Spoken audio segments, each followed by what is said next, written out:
ప్రతి వేడుక మర్చిపోలేని కానుక, ప్రతిసారి జ్ఞాపకాల ఝరి, ప్రతి మగువ షాపింగ్ వేదిక మైసూర్ శారీ ఉద్యోగ్.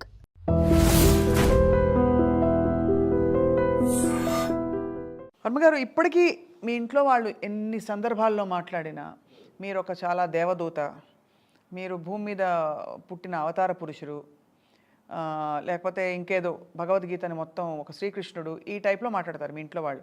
రాముకున్నంత మనసు ఎవరికీ లేదు, రాముకున్నంత బాధ్యత ఇంకెవరికీ లేదు, రాముకున్నంత మంచితనం ఇంకెవరికీ లేదని. మీరు మాత్రం నేను పదే పదే నేను పరమ డాష్, నేను ఎదవని ఇలా చెప్పుకుంటూ ఉంటారు. అంటే ఇప్పుడు అక్కడ పాయింట్ ఏంటంటే, ఫస్ట్ ఆఫ్ ఆల్ మీరు మనకు మాట వాడినప్పుడు దానికి ఒక డెఫినేషన్ ఇవ్వాలి. మంచితనం డెఫినేషన్ వాళ్ళకేంటి, నాకేంటి, బయట వాళ్ళకి ఏంటి అనేది. జనరల్గా మంచి అనేది ఏంటి, అందరికీ సాయం చేస్తాడు, లేకపోతే అది అని ఏదో ఉంటుంది, కొన్ని పారామీటర్స్ ఉంటాయి. ఆ పారామీటర్స్ నేను ఫాలో అను. అప్పుడు నేను I can't say that I'm a good person.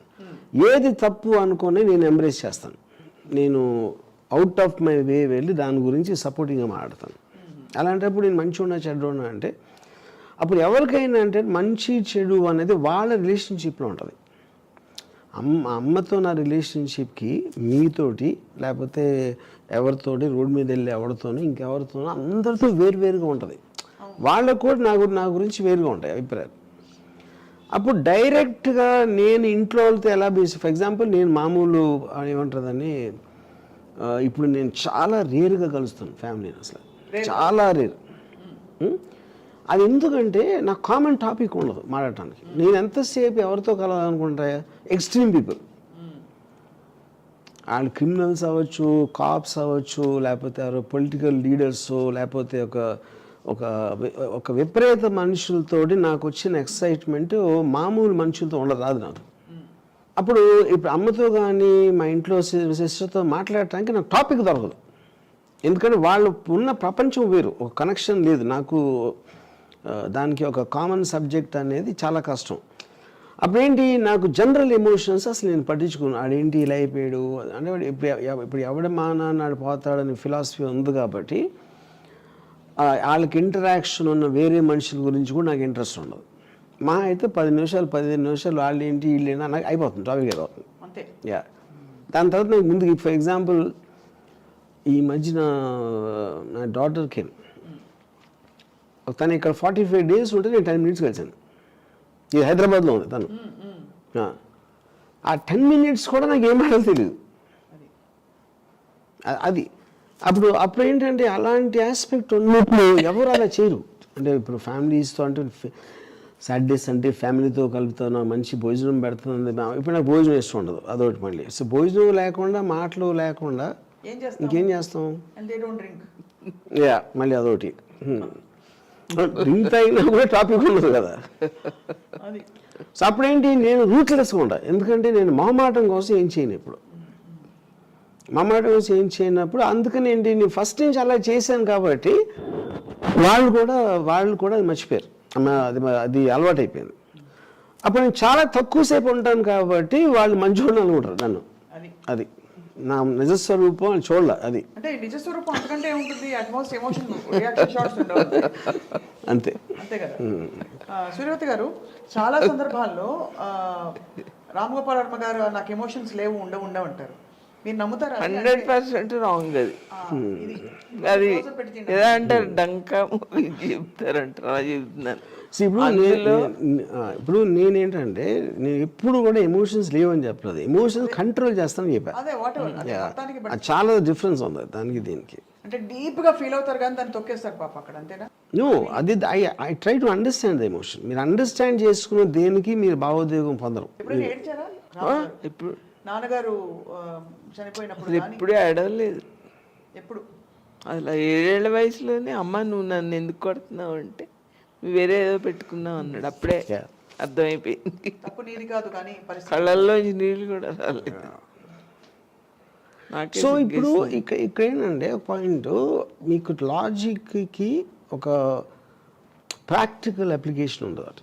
Practical application అంటే ఏంటంటే, మీరు అనుకున్న దాన్ని మీరు ప్రాక్టీస్ చేయటానికి మీరు ఆలోచించడానికి అవతలోళ్ళు ఎలా తీసుకుంటారనే దానికి అవతలోళ్ళ దృష్టిలో అది ఎలా ఉంటుంది అనుకునే దానికి ఒక తేడా ఉంటుంది.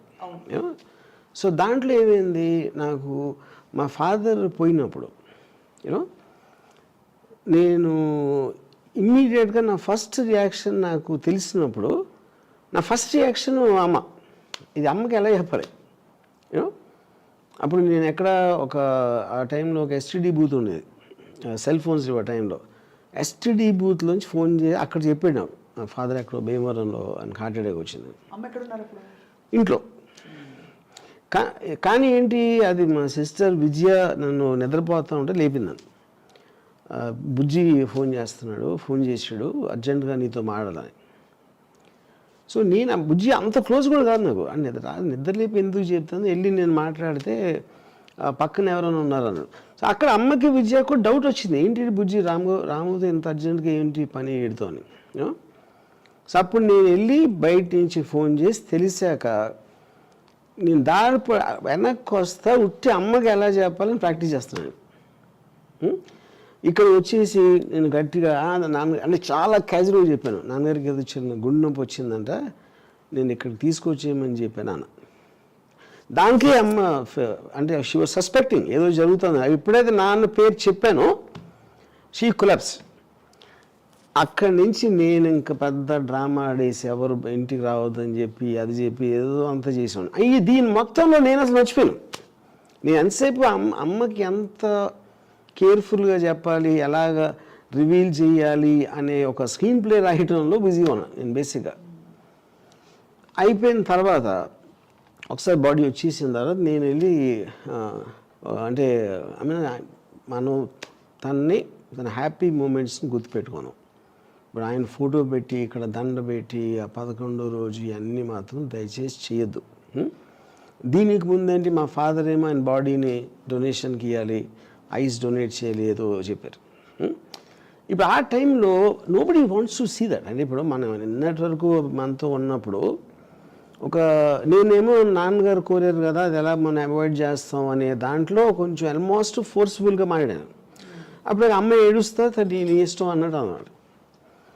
ఇప్పుడు అయిపోయిన తర్వాత ఐస్ డొనేషన్ అది చూసి అది నేను విపరీతంగా ఐ ఫెల్ట్. ఎందుకంటే అన్ని సంవత్సరాలు వాళ్ళిద్దరూ కలిసి ఉన్నప్పుడు నేనేదో పెద్ద తొక్కలో లాజిక్ తీసుకొచ్చి అని, ఎందుకంటే life is for the living not for the dead. Father పోయారు, ఆయనకి అయితే తెలియదు ఏమవుతుందో. అమ్మకి అలాంటి విజువల్ సబ్జెక్ట్ చేశానని నాకు చాలా చాలా పెద్ద regret. Maybe the most regretted incident in my life. Yeah, but that's it. అంటే అయిపోయింది. అంటే that's one of the flops I made ఆ డెసిషన్. ఓకే, అప్పుడు ఎందుకంటే నేను ఎక్కడి నుంచి ఉన్నాను, అమ్మ ఎప్పటి నుంచి ఫాదర్ నుంచి పెళ్లి చేసుకున్నప్పటి నుంచి ఇన్ని సంవత్సరాలు వాళ్ళు గడిపి, అందుకని ఆ రోజు నేను డిసైడెడ్ నా లైఫ్లో మళ్ళీ ఎప్పుడు నేను ఒక పోయిన వాళ్ళ బాడీ అనేది ఎంచుకోను. That is one I decided first and last time. ఇప్పుడు ఈ సందర్భంలో నేను ఒకటి చెప్తాను మీకు. ఒకటి, ఇప్పుడు ఎవరు ఎప్పుడు పోతారో ఎవరికి తెలియదు. నేను ముందు పోయినా నువ్వు నన్ను చూడద్దు, నేను నిన్ను చూడను. ఎస్, ఇక్కడ ఒక రహస్యం. I love it. స్వప్న, ఒక రహస్యం ఇప్పుడు ఫస్ట్ టైం మా అమ్మతో మాట్లాడు. ఎస్, మా అమ్మతో మాట్లాడను.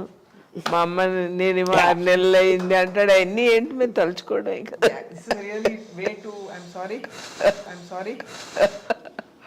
ఏమిటి పెద్ద దొంగ.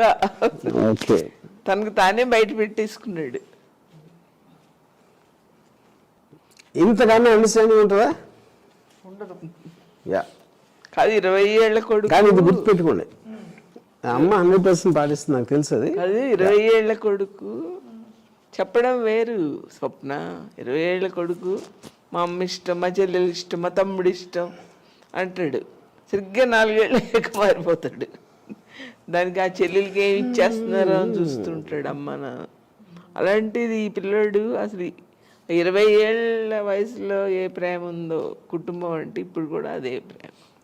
దాంట్లో అసలు ప్యూర్ అంటే ప్యూర్. కుటుంబ వ్యవస్థ నమ్మను. అరే, ఇప్పుడు చెప్తున్నది. తెలీదు ఇది నేను 100% ఫస్ట్ ఆఫ్ ఆల్ ఇది చెప్తున్నా నేను. ఇప్పుడు మీరు ఒక పర్టికులర్ పాయింట్లో మీ ఇంట్లో ఉంటారు కాబట్టి మీరు ఆ వ్యక్తితో ఇంటరాక్షన్ ఎక్కువ ఉంటుంది కాబట్టి దాని మూలాన మీకు ఒక ఎమోషన్ డెవలప్ అవుతుంది. కానీ అదే ఎమోషన్ ముందుకెళ్ళి మీకు కంప ముంచుతుంది.